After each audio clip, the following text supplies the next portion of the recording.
Hello everyone, welcome to rainbow taste. నేను మీ కళ్యాణి. ఈ రోజు మన రెసిపీ వచ్చేసి ఆంధ్ర చేపల పులుసు అండి. చాలా టేస్టీగా ఉంటుంది. ఎలా చేయాలో చూద్దాం, వచ్చేసేయండి.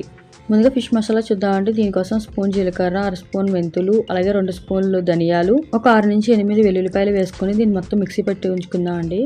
ప్యాన్లో ఆయిల్ వేసుకుందాం అండి. దీంట్లో ఒక రెబ్బ కరివేపాకు వేసుకుందాం. కరివేపాకు వేగిన తర్వాత ఒక పెద్ద సైజు ఉల్లిపాయని చిన్న చిన్న ముక్కలుగా కట్ చేసి వేసుకుంటున్నానండి నేను. అలాగే దీంట్లో 4 పచ్చిమిరపకాయల చీలికలు కూడా వేసుకుంటున్నానండి.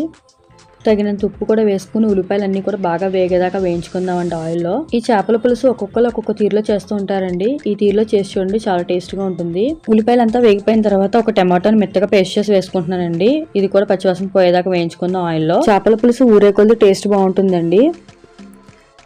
చూస్తున్నారు కదండి, మనం వేసిన టమాటో పేస్ట్ అంతా కూడా ఫ్రై అయిపోయింది. ముందుగా మసాలాలన్నీ తీసుకున్నాం కదండి, అవి గ్రైండ్ చేసి పెట్టుకున్నాం కదా, అవి కూడా ఆయిల్లో ఫ్రై చేసుకోవాలండి. ఈ మసాలా పౌడర్ ఆయిల్ ఎంత బాగా ఫ్రై అవుతే చేపల పులుసు టేస్ట్ అంత బాగుంటుందండి.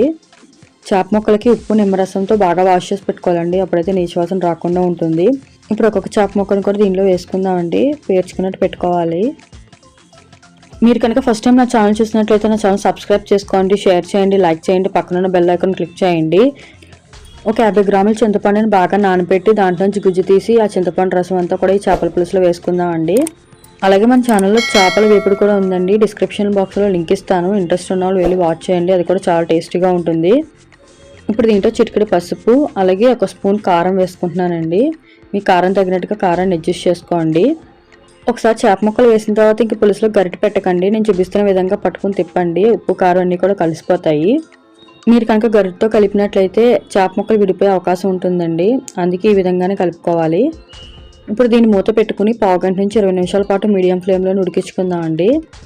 చూస్తున్నారు కదండి ఎంత బాగా ఉడుకుతుందో. ఇలా ఉడికితేనే మనకి పులుపు, ఉప్పు, కారం అంతా కూడా చేప ముక్కలకు పడుతుందండి. చూస్తున్నారు కదండి, పులుసు కొంచెం చిక్కబడింది, అలాగే చేప ముక్కలు కూడా ఉడికిపోయినాయి.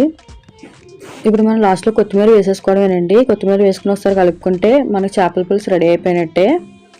నేను చూపిస్తున్నాను చూసారు వీడియో క్లిప్పింగ్లో, ఈ విధంగానే కలుపుకోండి. ఇలా కలుపుకోవడం వల్ల చేప ముక్కలు విడిపోకుండా ఉంటాయండి. అంతే అండి, మన టేస్టీ చేపల పులుసు రెడీ అయిపోయినట్టే. చేయడం చాలా సింపుల్ అండి, టేస్ట్ మాత్రం సూపర్ ఉంటుంది. నేను చూస్తున్నారు కదండి, చేప ముక్క కూడా ఎంత చక్కగా ఉడికిందో. ఉప్పు కారం అన్నీ కూడా చక్కగా పట్టేయండి చేప ముక్కకి. అలాగే మీ ఫ్రెండ్స్ అండ్ ఫ్యామిలీ మెంబర్స్లో చేపల పులుసు అంటే ఇష్టం ఉన్న వాళ్ళకి ఈ వీడియో షేర్ చేయడం అస్సలు మర్చిపోద్దండి. నచ్చింది కదా, నచ్చితే మీరు కూడా ట్రై చేయండి. ట్రై చేసి మీకు ఎలా కుదిరింది అనే విషయం కామెంట్ బాక్స్లో నాతో షేర్ చేసుకోవడం అస్సలు మర్చిపోవద్దు. Thank you for watching.